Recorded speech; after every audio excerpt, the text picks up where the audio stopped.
अगस्त को दतिया उपचुनाव में बीजेपी की हार हुई। अगले दिन 4 अगस्त को पीएम मोदी के आदेश पर शिवराज सिंह चौहान भागे चले जाते हैं। पीएम मोदी से बंद कमरे में 45 मिनट बातचीत होती है।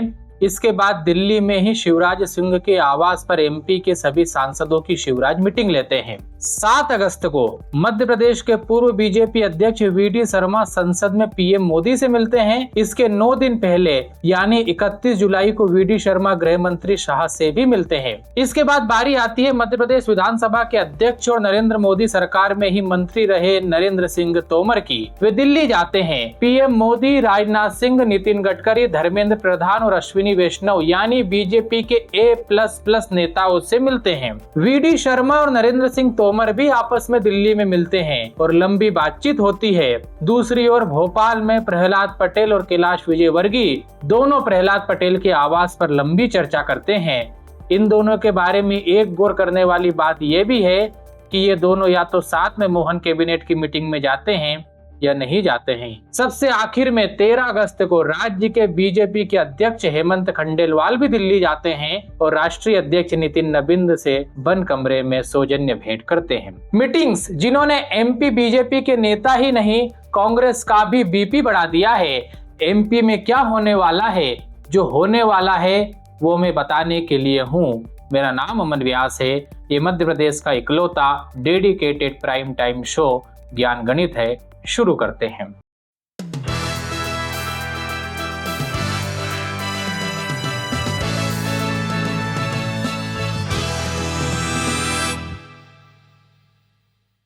दिल्ली में हुई ताबड़तोड़ मीटिंग्स में जो हुआ उससे सबसे ज्यादा चर्चा इन मीटिंग्स में जो नहीं हुआ उसकी हो रही है। सोशल मीडियाओं पर नेताओं के फोटो में उनकी बॉडी लैंग्वेज से मायने धनात्मक ऋणात्मक निकाले जाने लगे। राजनीतिक पंडितों और वरिष्ठ पत्रकारों ने तो सीएम ही बदल दिया और नया सीएम भी नियुक्त कर दिया नरेंद्र सिंह तोमर को। कईयों ने तो बधाई देना भी शुरू कर दी। नए मुख्यमंत्री को नियुक्त करने के पीछे इनसे लॉजिक पूछा गया तो कहते हैं कि तोमर दिल्ली में ज्यादा नेताओं से मिले। लेकिन सबको यह समझना चाहिए कि बीजेपी में फोटो और मुलाकात के कोई मायने नहीं होते। मायने भी होते हैं तो उन मुलाकातों के जिनके फोटो नहीं आते। जिस दिन से मोहन यादव ने सीएम पद की शपथ ली तब से ये चर्चा रोज सुनाई पड़ती है कि मध्य प्रदेश में सीएम बदलने वाला है। पहले कहा गया कि बिहार चुनाव में यादव वोट के लिए मोहन यादव को मुख्यमंत्री बनाकर रखा गया, चुनाव के बाद बदल देंगे।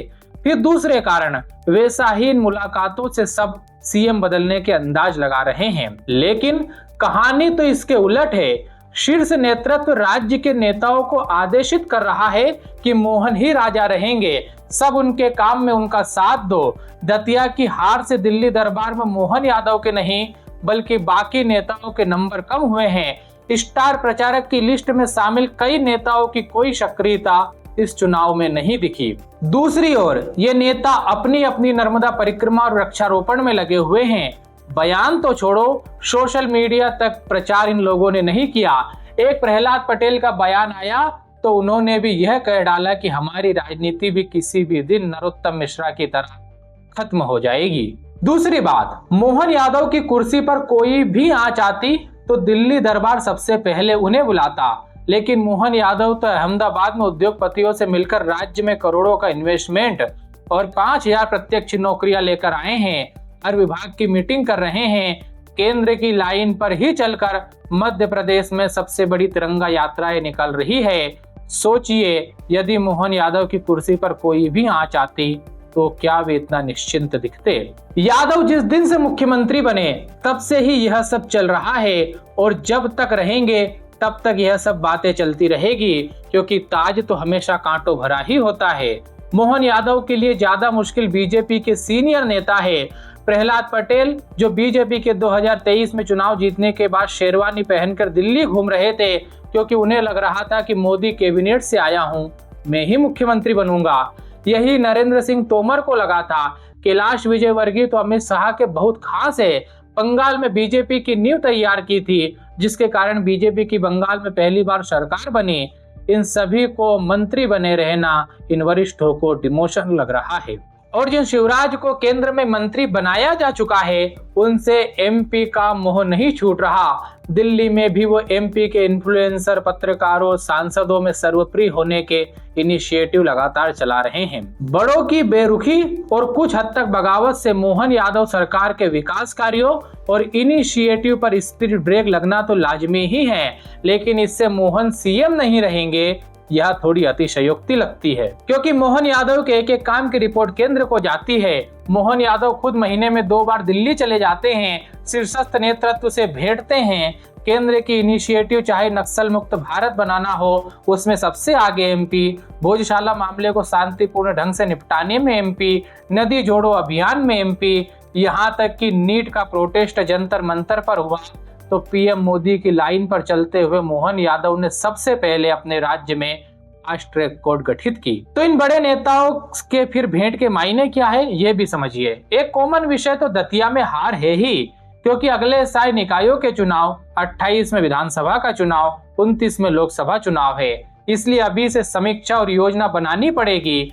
दूसरा, शिवराज सिंह और नरेंद्र तोमर से मिलने का कारण एमपी में हाल ही में हुआ मूंग बिक्री पर किसान आंदोलन और शिवराज और राज्य के बीच में चिट्ठी वॉर। शिवराज अभी केंद्र में कृषि मंत्री हैं और इनसे पहले तोमर केंद्रीय कृषि मंत्री रह चुके हैं। आंदोलन के बाद पीएम मोदी का युवा और किसान सबसे ज्यादा फोकस है, इसलिए जो भी भेंट हो रही है वो मोहन यादव के साथ सामंजस्य बनाकर काम करने की सीख देने की ही लगती है, मोहन यादव को हटाने की नहीं। अब राजनीतिक पंडित यह भी कह सकते हैं कि अभी सिंहस्थ के लिए रोक रखा है, फिर हटा देंगे तो उसके अगले साल तो चुनाव ही है। आखिर में एक बात और, जिसके बाद सारे कयास खत्म हो जाएंगे। दिल्ली के एक बहुत बड़े बीजेपी नेता ने कहा है, मोहन यादव 5 साल से एक दिन भी कम सीएम नहीं रहेंगे, इसलिए किसी को मुगालते में नहीं रहना चाहिए कि उन्हें हटाया जा रहा है। मध्य प्रदेश की राजनीति से लेकर हर बात दिल्ली वालों से नहीं, हमसे समझिए।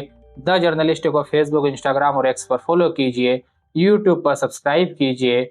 धन्यवाद।